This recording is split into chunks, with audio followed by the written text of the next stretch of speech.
is yung kailangan niyang bilhin na iiwan niya naman sa bahay. Nakakailanganin niyo sa bahay. So, hindi nyo dadalhin sa ospital.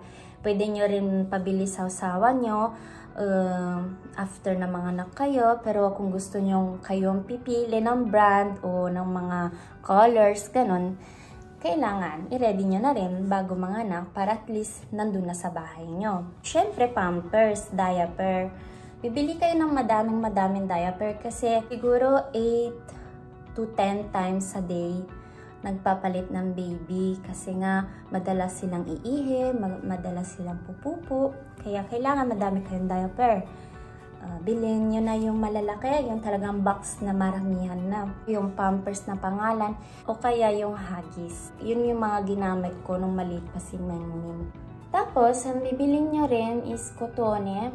Yung kotone na gagamitin nyo pampalit ng baby pagpapalitan nyo ng diaper, yun kasi yung ginagamit sa una. Yung salvete kasi minsan na-allergy ang bata o may amoy, may pabango siya na hindi maganda sa skin ng baby. So, ang ginagamit sa mga unang araw, sa mga unang buwan, kotone lang tsaka tubig pagpapalitan nyo yung baby. So, para magamit niya rin yung tubig, bibili kayo ng basket tea na un piccolo recipiente kung saan nyo lalagay yung tubig pagpapalitan nyo yung bata.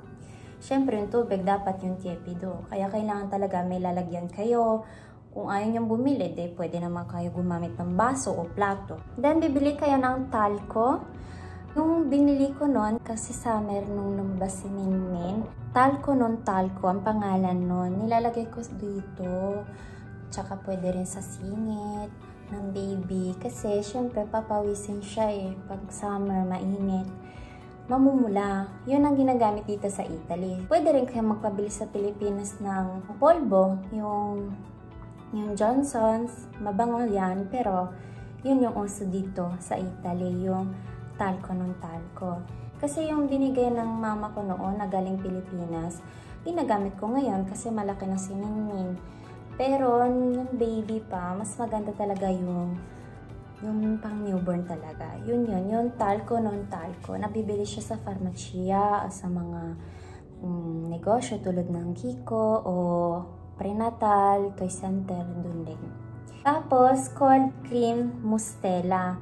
Yun yung unang cream na ginamit ko kay Minmin sa face niya.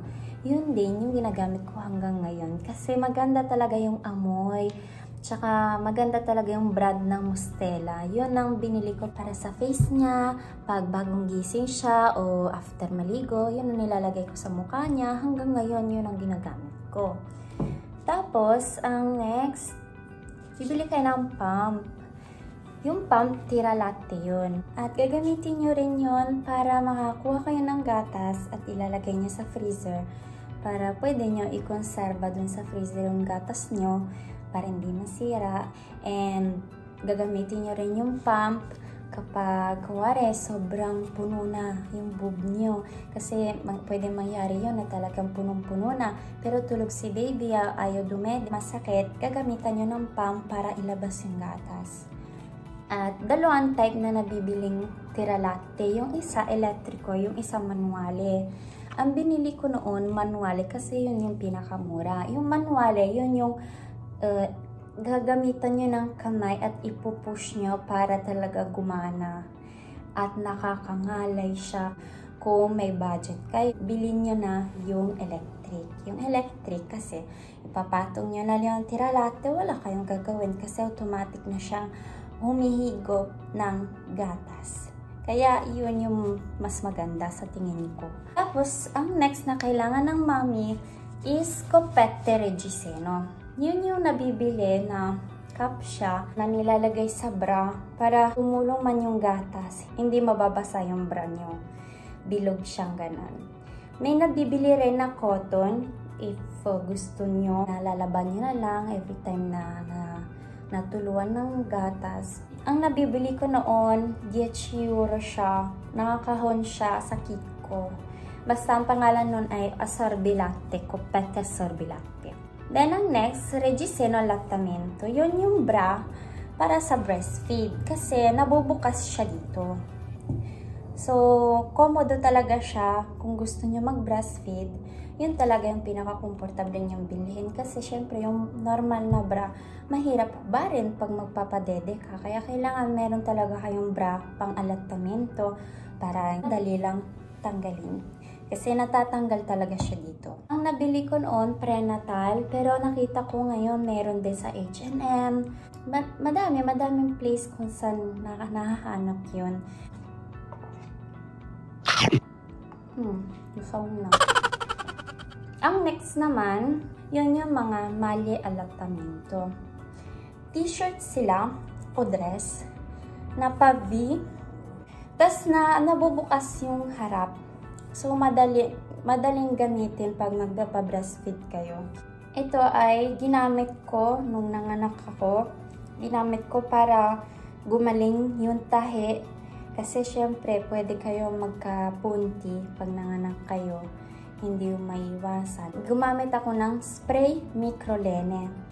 Yun ay spray talaga siya. I-spray nyo lang dun sa part nyo para madali siyang gagaling. Madaling gagaling yung sugat nyo, tsaka mawawala yung tahi.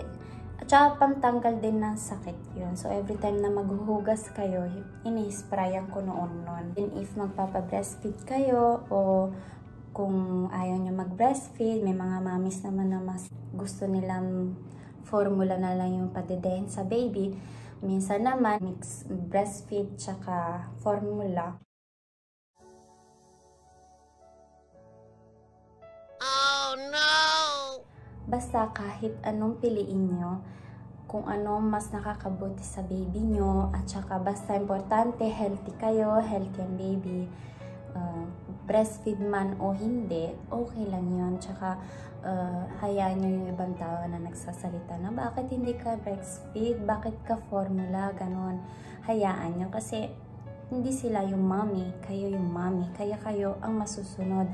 At saka, huwag nyong hayaan na i-judge yung mga choices nyo. Kasi, nakakainis rin kasi minsan, yung mommy gustong-gusto mag-breastfeed, pero wala silang magawa kasi wala silang gatas, kaya napipilitan mag-formula.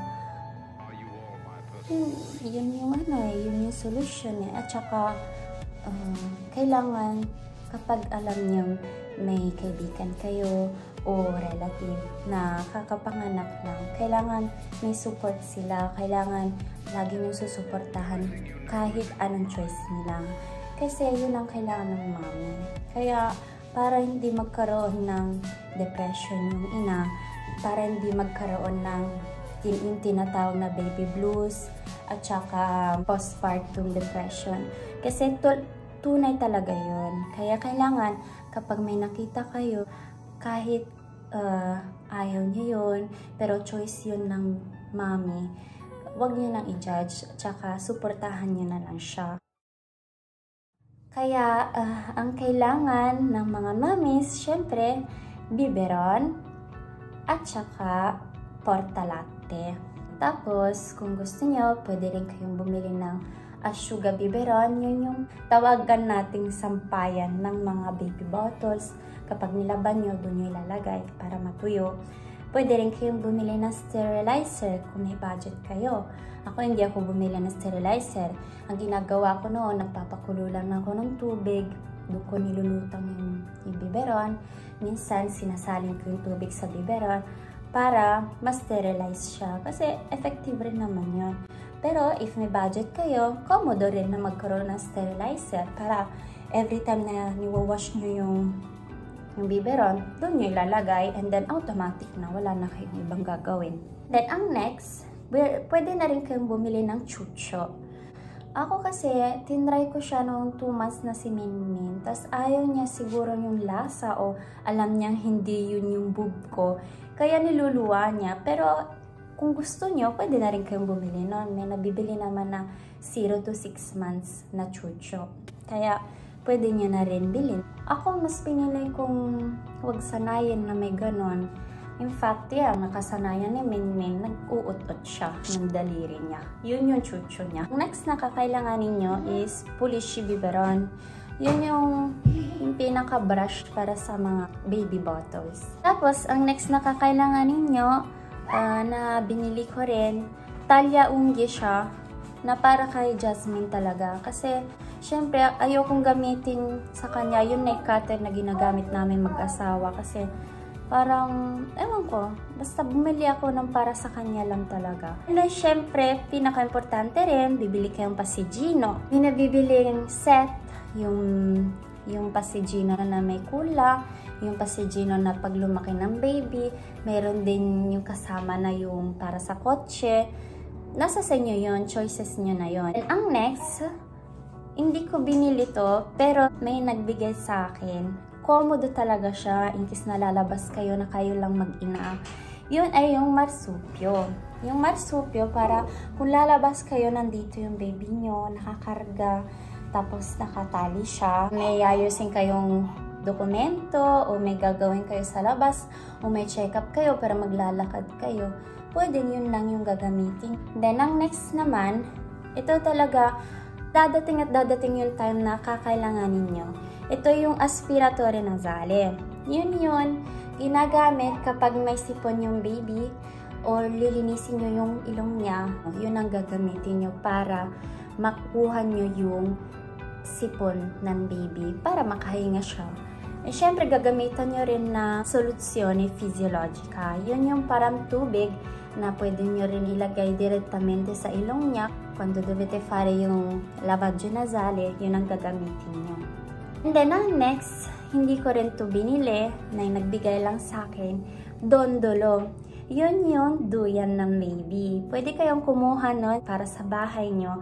Para kapag kuwari magsi-CR kayo and gising ang baby nyo, pwede nyo ilagay doon. And then, maganda yung kung automatic siya na dumuduyan or may tunog, may music, parang nahihele yung baby nyo. O kuwari magluluto kayo o gusto nyo lang magpahinga, yung leche na buhat-buhat nyo lagi, doon nyo siya ilalagay sa duyan niya. Meron din nabibili na hindi siya duyan, pero parang upuan lang talaga siya para sa baby. Nakakatuwa, kung may budget kayo, bumili kayo nun. And next, fasciatoio 2 in 1 con il bagnetto. Yun yung niregalo sa akin ng tita ko. Fasciatoio siya, pero pag inopen, nagiging bathtub ng baby. Then next naman, lettino o kaya kula. Ako, hindi ako bumili ng kulay, yung maliit na kama. Kasi, mabilis naman lumaki yung bata. Hindi rin ako bumili na lettino kasi niregalo lang din sa amin. Pero, yun, lettino, kaya kailanganin nyo yun. Kasi pag mga 4 to 5 months na at marunong nang dumapa ang baby nyo, medyo delikado na. Hindi nyo pwedeng iwan sa kama nyo nang walang harang. Kaya, kailangan may lettino talaga kayo. Iko-consilyo ko, ang bilhin nyo na yung pinakamalaki na. Huwag na kayong bumili ng kula na maliit. Yun ay nasa sa inyo naman. Kung gusto nyo naman na magkaroon ng maliit na kula o higaan, sige, go kayo. Kung may budget kayo. Pero kung nagtitipid kayo, tulad ko, lettino na lang na malaki. Tanto mabilis naman lumaki yung bata. Ang next, kung may lettino kayo, kailangan nyo ng paracolpi. Yun ay dinidikit sa gilid ng lettino. Kuwari, ito yung lettino. Ito, ilalagay nyo dito para hindi mauntog ang bata. Kasi syempre, lilikot rin yan eh. Pag lumaki, malikot ng baby. So, kailangan ingatan yung ulo ng baby para hindi mauntog sa gilid. Nilalagay talaga ng paracolpi. Pero may nabibili rin naman na lettino na malambot yung gilid. Para mas safe, syempre. Olio di mandorla para sa tiyan nyo at para sa massage sa baby. Maganda siya kasi wala siyang amoy. Oil siya na pwede nyong ipahid sa tiyan nyo kahit pagbuntis pa kayo kasi para hindi kayo magka-stretch mark. Yun yung ginamit ko. And pwede nyo rin gamitin sa baby nyo kapag imamassage nyo kasi meron talagang massage na para sa mga newborn babies at papakita ko rin yan sa inyo. May video ako ni Minmin nung maliit na minamassage ko siya. Na, Minmin. Poi, così. Saan bibilin nyo? Traversine. Yun yung nilalatag para kapag papalitan yung baby nyo, lalo na pag baby boy, na bigla na lang iihi, At least kung mabasa man, pwede nyo nang itapon. May nabibili rin yung lalaban niya na lang. Pwede rin yun, kung ano mas gusto nyo. Ang binibili ko talaga noon yung nilalatag para malinis lagi yung higaan ni baby. O kung gusto nyo, pwede rin kayong gumamit ng asciugamano na lang. So, patapos na tayo, konti na lang. Ang next naman na kailangan nyo is cuscino allattamento. Yun yung unan na pabilog kung saan nyo ipapatong ang baby pag papadederin nyo, pag magpapabreastfeed kayo. Para hindi kayo mangalay na laging buhat-buhat ang baby, may nabibiling unan kung saan nyo ipapatong ang baby para komodo rin kayo, komportable din kayo habang nagpapadede.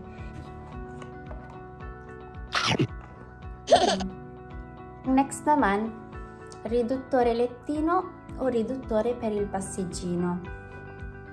Yun ay parang unan din kung saan nyo ilalagay yung baby para hindi siya masyadong nagagalaw kapag nasa lettino o nasa passeggino.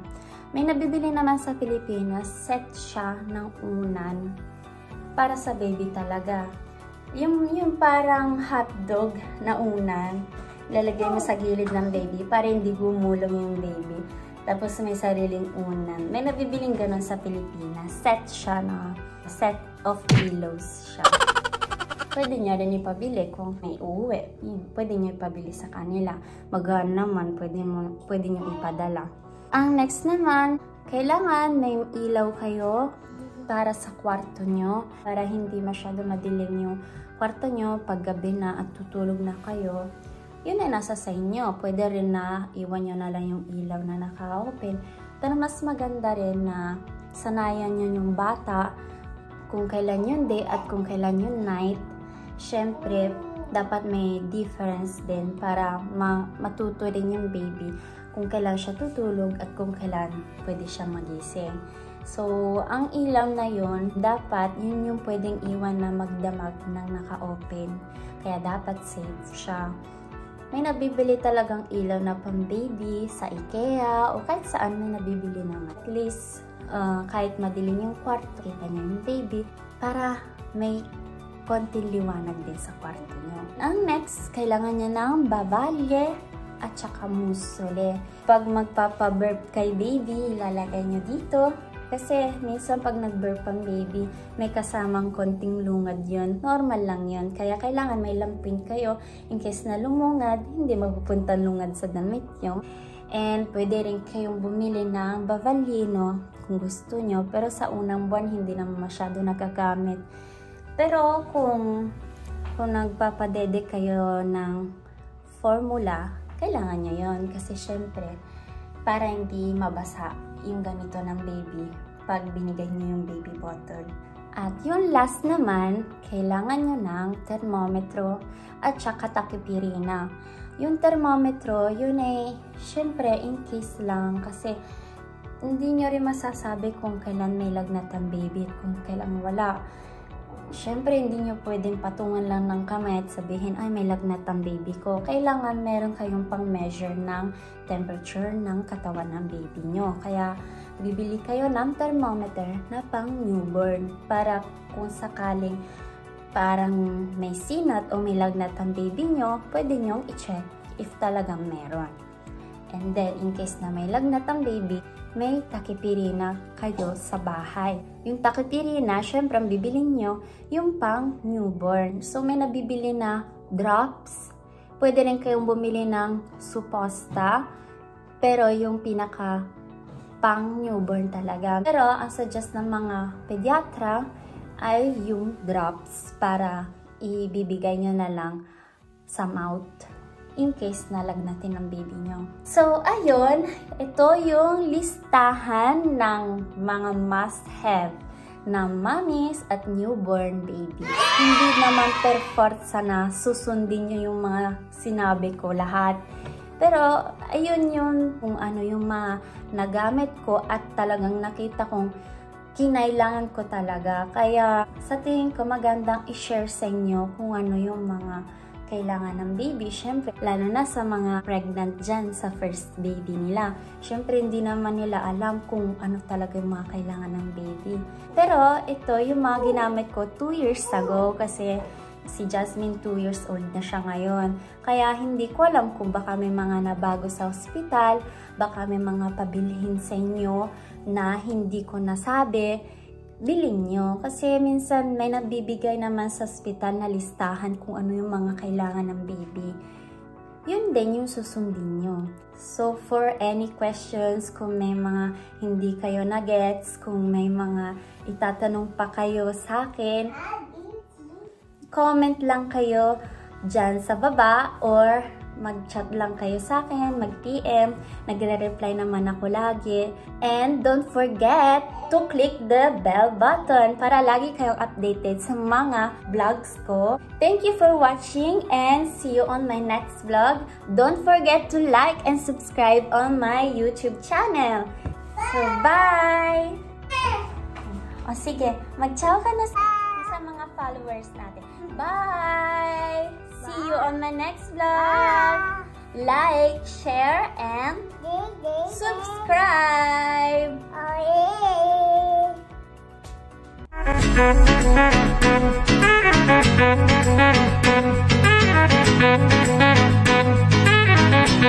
yeah.